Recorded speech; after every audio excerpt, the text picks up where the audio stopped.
Imagine millions of people living together on one piece of land. A complex web of roads, towering skyscrapers, green parks, and underground railways. But how did we get here? What did the world's very first master plan even look like? Who invented the street? And why do some cities seem to live and breathe, while others just suffer? Today, we're going to travel 10,000 years in just 10 minutes. This is the story of how we, humanity, built our most ambitious and grand creations, our cities. In the beginning, cities grew organically, almost like trees in a forest, chaotic and unplanned. But the first great civilizations quickly realized that order equals strength. Take Mohenjo-Daro.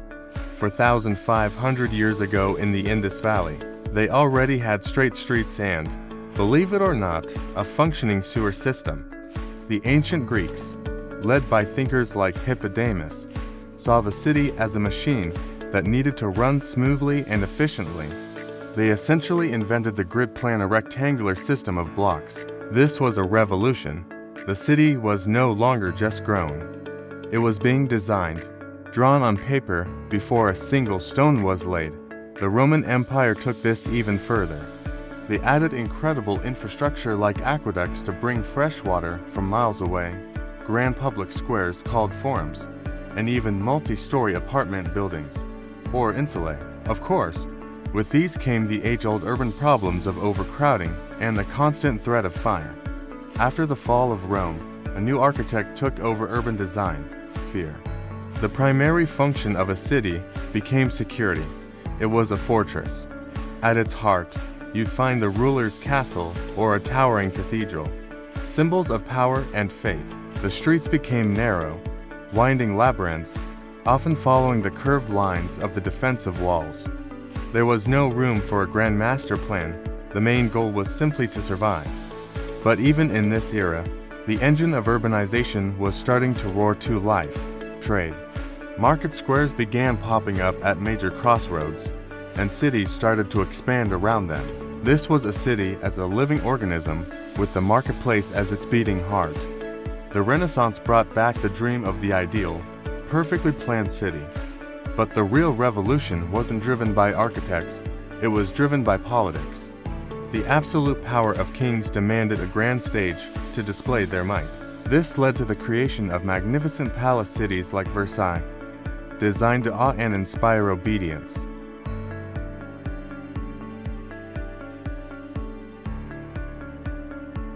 And allowed troops to move quickly to any part of the city. The city had become an instrument of power, and then everything changed. The Industrial Revolution hit, and cities exploded. Millions of people left the countryside and flocked to factories in urban centers.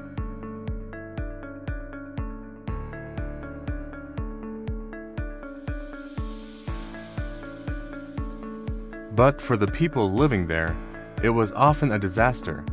Smog choked the air, sanitation was non-existent, and people were crammed into horrifying slums. For the first time in history, the city became an enemy of human health. In response to this crisis, utopian ideas started to emerge. Ebenezer Howard proposed the Garden City, a concept that aimed to combine the best of city life with the beauty and health of the countryside. This was one of the first major attempts not just to build a city, but to actively improve the quality of life for its residents. The 20th century crowned a new king of the city, the automobile. Suddenly, cities were being designed not for people, but for cars. This gave us sprawling suburbs, giant highways cutting through neighborhoods, and a focus on getting from A to B as quickly as possible. The famous architect Le Corbusier even dreamed of demolishing historic city centers and replacing them with identical residential towers set in vast, park-like green spaces. While his full vision was never realized, parts of this utopia did come to life, and they brought a new set of problems: social alienation, a lack of community, and lifeless, monofunctional districts. The big takeaway was clear: strict functional zoning where you sleep here, work over there, and shop somewhere else tears apart the living social fabric of a city. Today, we're entering a new chapter, We're moving away from the city designed by a single powerful ruler or for a single purpose, and toward a city that is centered on its people. The new slogan is the 15-minute city, an idea where everything you need for daily life, work, shopping, school, parks is just a short walk or bike ride away. We're embracing mixed-use development and prioritizing green spaces. Technology is also playing a huge role, making our cities smart. Sensors can regulate traffic lights to reduce congestion, optimize energy use in buildings, and improve public services. But the biggest question remains: how do we make our cities not just convenient and efficient, but also fair and equitable for everyone who lives in them? The future of the city in isolated towers, but in creating a vibrant, breathing, and connected social environment. We've come a long way, from chaotic villages to fortified strongholds, from instruments of power to machines for living. The evolution of urban planning is a mirror of our own history. It reflects our fears, our ambitions, our technologies, and our deepest dreams for a better life. The next great city won't be built by a king or a single visionary architect.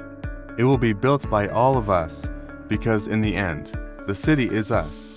So, what do you want the city of the future to look like? Let me know in the comments below. Thanks for watching.